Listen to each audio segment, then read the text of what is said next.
Hi there, I'm Matt D'Amico, and if you've been watching for a while, you know that I'm a bit of an eBay junkie. We've all seen that prices for retro tech have been climbing higher and higher lately, which has forced me to look further afield to satisfy my itch for collecting. Just recently, I've discovered buying from Japanese auction sites. There's no way this is going to end well for me, is there?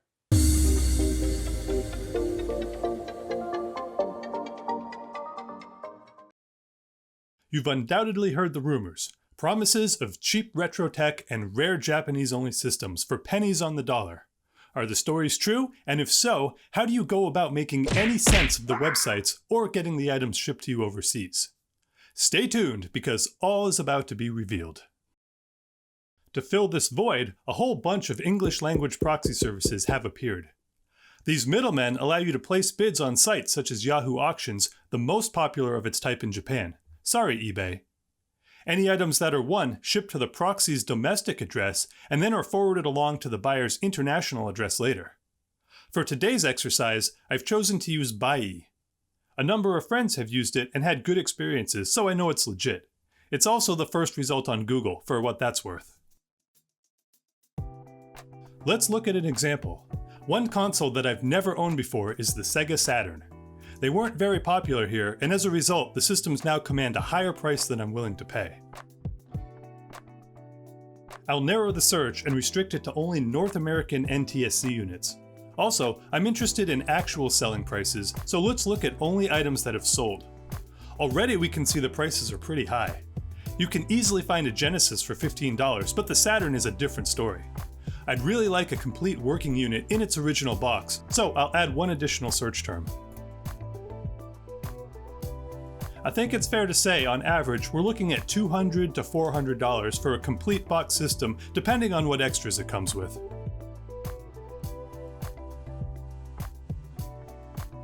For the purpose of later comparison, I'll record an eBay price on the lower side of average. $250 ought to do it, plus $20 for shipping.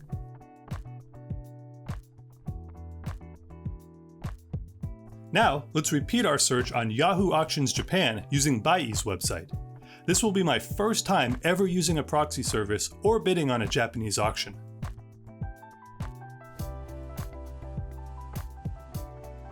Right away, we have complete systems starting at much lower prices than what we saw on eBay. $20, $50, even consoles with a starting price of only 1 cent and no bids.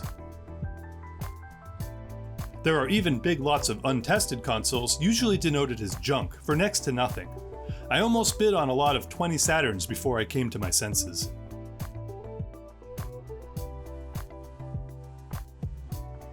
If you're in a hurry, you can also restrict your search to Buy It Now style auctions using the buyout price checkbox. While the prices here aren't bad, there are fewer items available, and you may be able to do better in a traditional auction, especially if you win uncontested. I put in a number of bids on complete in-box tested systems, and it wasn't long before I scored a win. This white Model 2 looks to be in excellent condition, and it was mine for just $30 US. So far so good. The bidding process was straightforward. So, what happens next? Once the auction closes, Buyee will handle charging you, paying the seller, and arranging shipping to their Japanese warehouse. Domestic shipping may be covered by the seller, but it may also be an additional charge. Check the auction details before bidding. In this case, it was an additional 1,155 yen, or around $8.50. Each auction you win incurs a Buyee fee of around $7.50. Still, pretty big savings over eBay, right? Of course, this isn't the whole story. We still need to account for shipping costs from Buyee's warehouse to the US. More on that later. What good is having a shiny new-to-you console without some games to go with it? Once again, let's return to eBay and see what's available domestically. Yikes, these prices though! They're all over the place, but popular titles are somewhere between $50 and $300 each.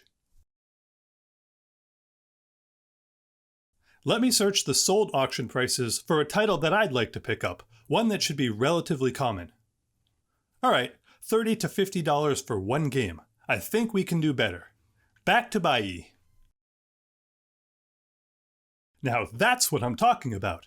20 games for $24. You could bid on individual titles, but it seems to be more cost-effective to buy big lots of games for cheap. Many such lots are available, but this one had Sega Rally and Daytona USA in it, along with a lot of RPGs. Once again, we have to factor in domestic shipping costs. In this case, 700 yen is around $5.20. Let's get those added to the spreadsheet. How do we price 20 Saturn games on eBay? In this case, I took a fairly conservative approach and used the lowest non-outlier selling price for a single North American title. In this case, $20 with free shipping. Then I just multiplied by 20.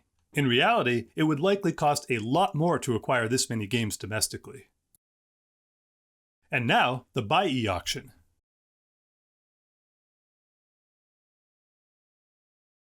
While I was browsing, I found this Saturn mouse for a buyout price of $15, so of course I bought it. Over 100 games support the mouse, from Doom and Lemmings to RPGs and light gun games like Virtua Cop, so it seemed like a good pickup for the price. Whilst in the middle of my Saturn Buyee spree, this tweet from Control-Alt-Reese popped up in my feed. So, of course, the very next thing I did was start searching for Roland hardware. Why? I mean, why not? I don't have a problem, you have a problem. Anyway, check out Reese's YouTube channel. He covered this very subject several years back, and I plan to watch it myself after I finish this bit. I love the MT32 Pi, but I'm a sucker for real hardware, and I don't own a Roland SC-55 yet. You know the drill though, domestic prices are high, and all the less expensive ones ship from Japan anyway. Maybe we can do better.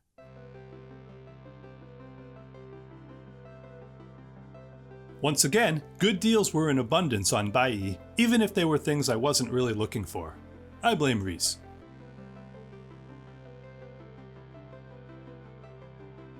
Let's get these two items added to our sheet.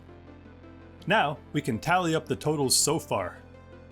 Keep in mind, the eBay price is theoretical and the Buyee price is actual. Further, the eBay figure could easily top 1,000 depending on what game titles you were after. Anyway, we still need to account for international shipping costs, so let's do that now. Once each auction closes, you'll need to wait a few days for the seller to ship the items and for them to arrive at the Buyee warehouse. This was between 2 to 6 days for my 4 parcels. Once an item arrives, it can be stored for up to 30 days for free before you need to ship it out or pay additional storage fees. Let's take a look at the estimated international shipping costs for each of our items. $66, $85, $34, $40. Ouch, this is going to eat into our savings considerably. Individually, we're looking at over $225 for the 4 items. But there's a reason I kept buying more stuff, and it's not because I'm a hopeless addict. Rather, it was to take advantage of a feature called package consolidation. Because items can be stored for 30 days, this gives you an opportunity to participate in multiple auctions and then send all your winnings in a single box to your home country. A small fee of around $8 is incurred for repackaging all the items into a single box. An optional protective packaging fee is probably a good idea to help your fragile parts survive their long journey. Once you start the consolidation process, it cannot be cancelled. Also, you won't know how much the final shipping charges will be until after you've committed to the process. Careful with this feature, it's a double-edged sword. On one hand, you could save a good amount on shipping costs. On the other, it encourages you to keep buying more stuff. It's a brilliant business strategy, actually. Once the process starts, you'll no longer see your individual items on the website. You will get an email notification when the consolidation is done, at which point you can see the final shipping costs. And here's our single large package. Don't be alarmed by the $234 price tag. There are multiple shipping options to choose from. The cheapest option available is about $126, which admittedly is a lot. This is something you'll definitely want to consider before you buy from Japan. That said, it's almost $100 less than the price of shipping each item individually, so I'm gonna call it a win. During checkout, you'll be presented with a nice breakdown of each of the fees along with the domestic and international shipping costs. And with the click of a button, our package is on the way. Estimated shipping time, 2 to 7 days. Naturally, I started checking the tracking information, and you can imagine my surprise when I saw that the package was out for delivery only 2 days later. From handoff to my door in less than 24 hours. How crazy is that? And that was with the least expensive of the shipping options. I'm glad I didn't pay for one of the pricier services. And here we go. This thing is an absolute beast. So let's open it up and see how we did. But first, let's take a quick look at the box. Looks like it survived shipping. There's no damage. It's packed really well. There's tape on every single corner, every single edge. There's no, well, okay, there's a little bit of scuffing there, but there aren't any holes, no signs of any damage. So it looks like we're in good shape there. So let's get it open. Got my trusty RetroBits knife here. Thanks, John and Hunter, for that. Moment of truth.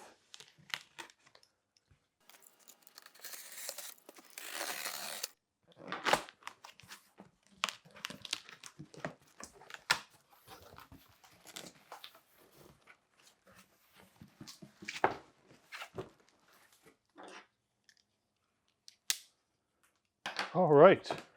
Now I've heard stories about how well things are packed when they're shipped from Japan. This will be my first time experiencing that, but so far so good.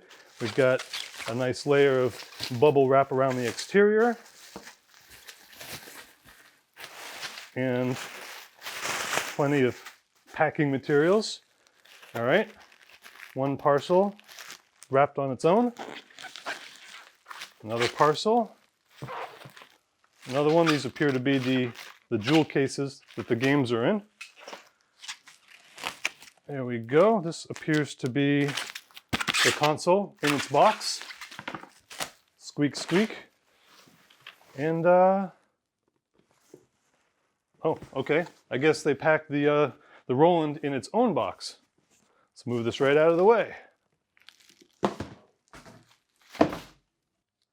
So first things first, this is what we're here to see. After all, this is what started the whole thing. The bubble wrap is taped everywhere, so I'm going to have to just choose a point and kind of arbitrarily decide to cut it. Doesn't look like I'll be able to save it.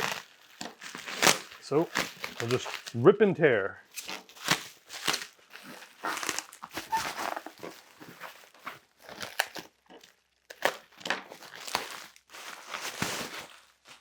And another layer of packing.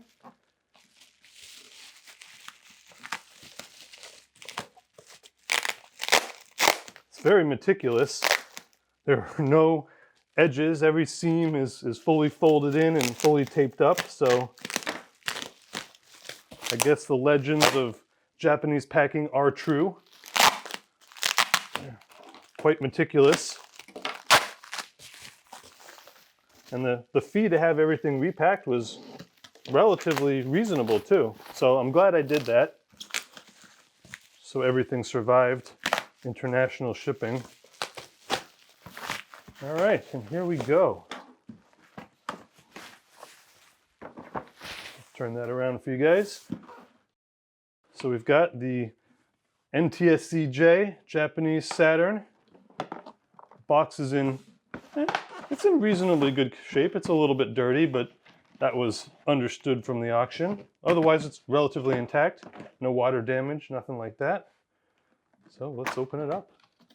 How does it open up? I guess each end, oh, I've got it upside down, of course. Each end opens, and there we go. Looks like we've got all the original packing materials, original paperwork, documentation. It's all here. Controller, cables, and the system itself. Now, like I said, I have never owned a Saturn before. In fact, I've barely ever even used one, and I've forgotten how big they were. I thought these were smaller. For comparison's sake, let me just grab my Dreamcast, boop, set them side by side. Yeah, Saturn is a lot bigger than the Dreamcast. For some reason I had it in my head that they were the same size. Cool.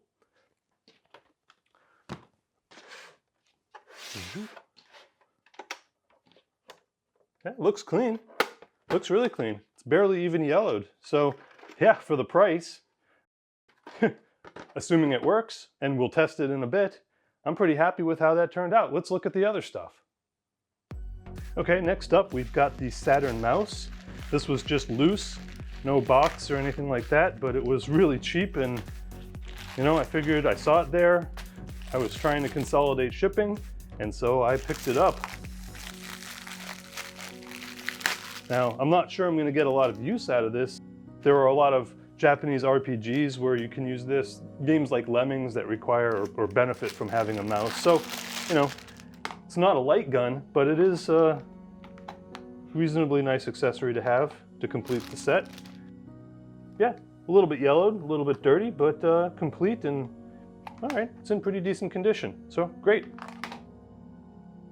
And next up, we've got a packet of software titles. Looks like they split them into two separate packages here. That opened up. Now these were sold as junk. They were untested, so you know, there were close-up shots of all of the jewel cases and all of the disc surfaces. Some of them had light scratches, but I mean, they all looked like they would work just fine. So I wasn't too concerned. For $1.25 a piece, I really wasn't concerned, you know. And a lot of these titles, I'm not even sure what we've got, to be honest. Some of them I couldn't even read, but we clearly have a Gundam title here. Not sure about that one. Looks like it's a baseball game. Hard to read these upside down. I don't know what that one is. Another sports game, Daytona USA. I didn't even see that this one came in the box. Let's take a look. Yeah, Daytona USA, nice. That's a bonus. Yeah, and yeah, check it out. It's disc is undamaged. So yeah, we'll test these all out and see how they work in a minute. Some other stuff.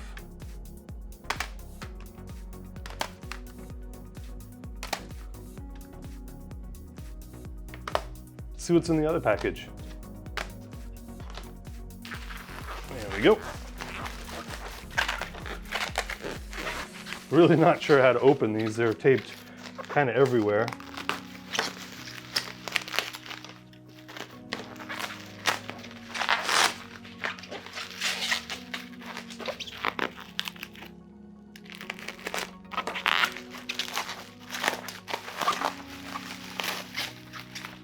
That did the trick.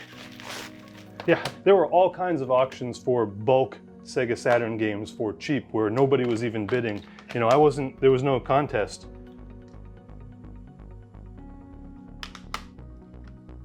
Looks like some RPGs, more sports titles. Multi-disc game. Of course, this is a Japanese market console, so it's going to play region-locked games unless you modify it or get a cartridge that bypasses the region lock.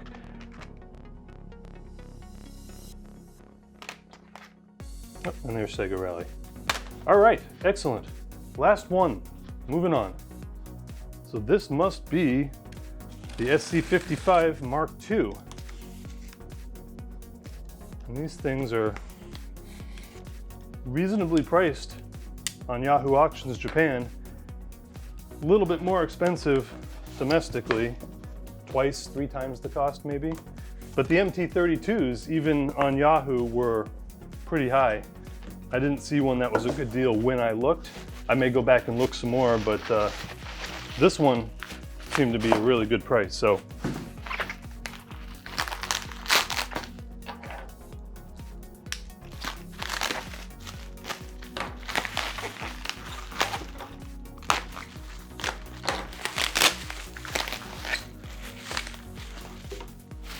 triple bubble wrapped. How do you like that?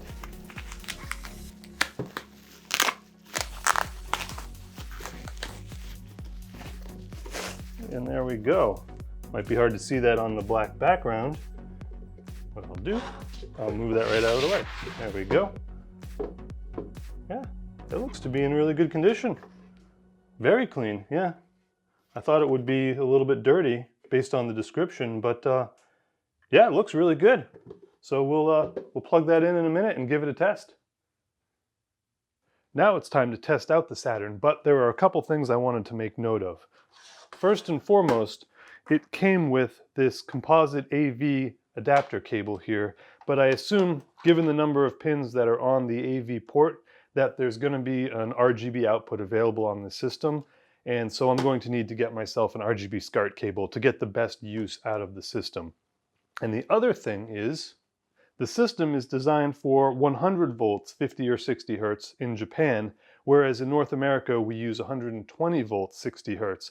So I did some research, and by all accounts, it'll be okay to hook this up to a 120 volt source. It doesn't seem like there historically are any problems with that. So I'm going to connect it directly to my mains power without a step-down transformer. Some people may have a strong opinion about that, but in the research that I've done, it indicates that it should be just fine. And I was just connecting it up and I noticed this, I wanted to show you guys. There's a lot of pins available on that AV port, but there's only 3 in this composite connector, so I assume the outer edge is grounded and then we just have left-right audio and composite video. So I thought that was pretty funny. All right, this is the moment of truth. Everything's connected up and now we get to see if I wasted my money on all that shipping or not. Signs of life? Haha, there we go. Okay. I wonder if this thing has a battery in here and if I need to change that battery out or not. But let's just, oh, all right. Push some buttons here.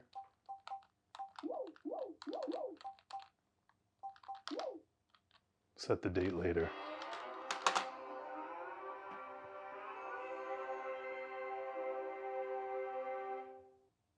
Nice. All right, well, the system boots up. Now it's just waiting for a CD. So let's put something in.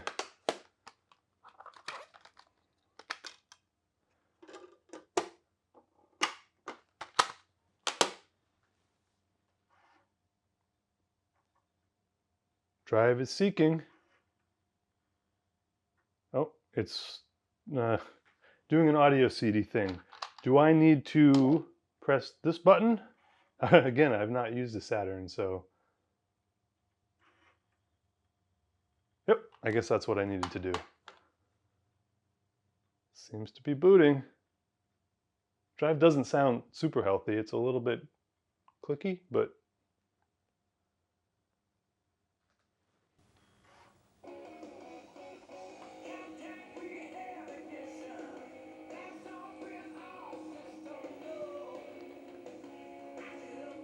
Well, I would say that works.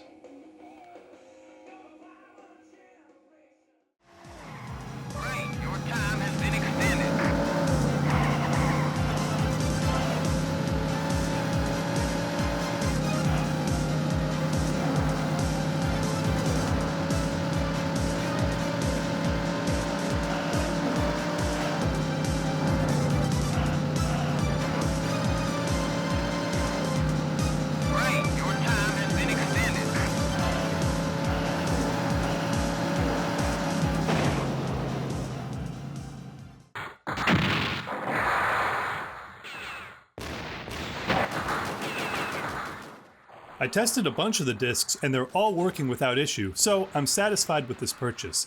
It's fair to say that I'm not interested in many of these titles, but I can sell the ones I don't want to recoup some of the cost.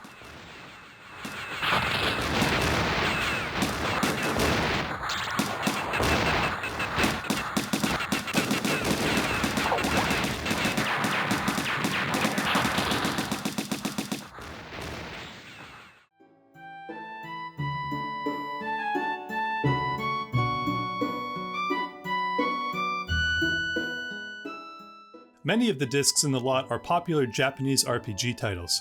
Unfortunately, I can't read them. Have you seen the new game Lycia: The Lost Island for the Commodore 64 and TED machines?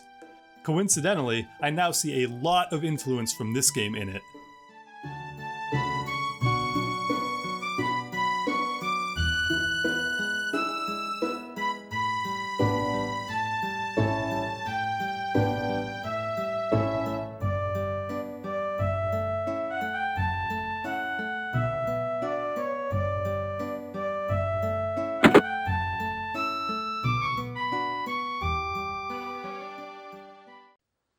Last, I want to test out the mouse and see if that works. I didn't find any games in the pile that supported it, but it looks like the main menu does, and it looks like the mouse works just fine.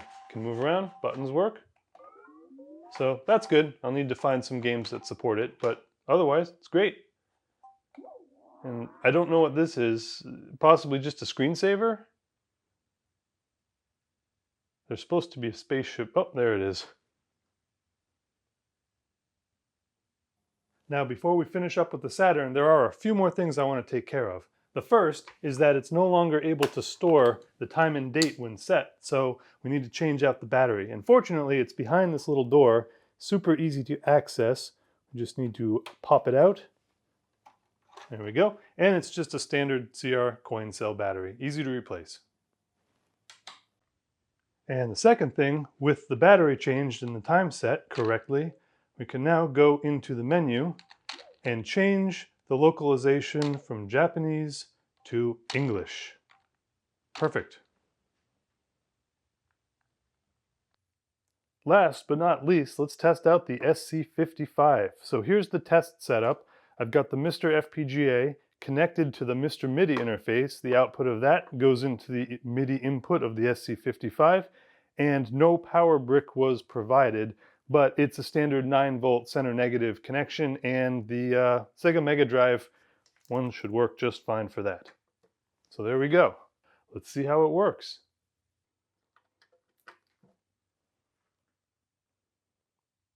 Hey, there we go, look at that. It is booting up. Looks good. Let's test this thing out.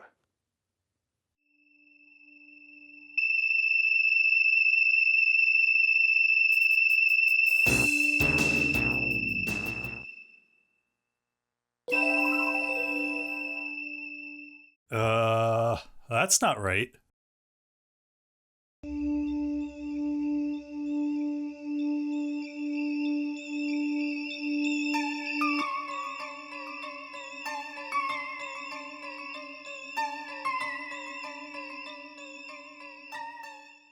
Something is very wrong here. A quick search on the internet revealed that there could be stored settings that are responsible for the issue. Performing a factory reset is as simple as holding down both instrument buttons while powering on the device and confirming with the button marked All.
You may have noted, since these things store a profile internally, that they probably have a battery. And if they've got a battery, there's a good chance that that battery will leak over time. So let's get in there and take a look. Looks like there's one more there.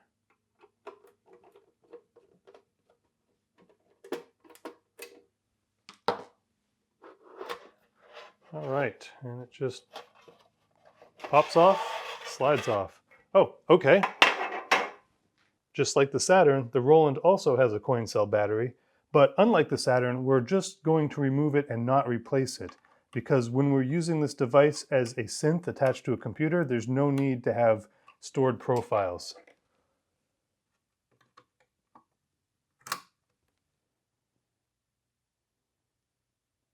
battery looks good. And the capacitors look fine. I don't see any evidence of leaking, so we should be good to go. I would call that a pretty successful outcome.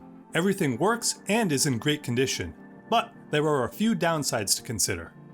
First is the dollar to yen conversion. Right now, the US dollar is quite strong against foreign currencies. However, Buyee handles the exchange themselves and doesn't give you the best possible rates. Be aware that unlike eBay, once you submit a bid with Buyee, there are no cancellations and no returns, even if the item is faulty. Caveat emptor. Next, you won't really know the cost of international shipping prior to bidding or package consolidation. Hopefully this video gives you an idea of what to expect, so you won't experience sticker shock the first time you win an auction. Something else to consider is the higher cost of international shipping since the start of the COVID-19 pandemic. Hopefully prices normalize in the future, but right now they're way up. Consolidated shipping means you may end up bidding on more stuff than you intended to. Case in point, Saturn mouse and Roland SC-55. Finally, Buyee has limits on how much you can bid. If you want to put in a $2,500 offer on a complete X68000 system, it won't let you. Ask me how I know. Competing sites like From Japan allow you to preload cash into your account's wallet and then bid on big-ticket items. Time for a final accounting. Here's where things stood before consolidation fees and international shipping. Consolidation of the 4 items into a single box was a nominal fee of $7.50. Protective packaging cost slightly more, but was a small price to pay for peace of mind. International shipping really ate into our potential savings, but it was a huge box and it arrived at my door in just 2 days, so that dulls the pain slightly. Add it all up, and that's $143, almost as much as the items cost themselves. And here are the grand totals. Shipping could easily erase any savings you may have started out with, so bid with care. In our case, consolidation saved a lot as well. Your mileage may vary. So, am I happy with the result of my first ever Japanese auction experience? You bet I am. Everything arrived in great shape much faster than I expected, and I saved a bunch, even when factoring in the high cost of shipping. The only downside I can see is that my already non-trivial eBay addiction may have just leveled up. I hope you enjoyed this bit. Thank you so much for watching, and we'll see you next time. Bye!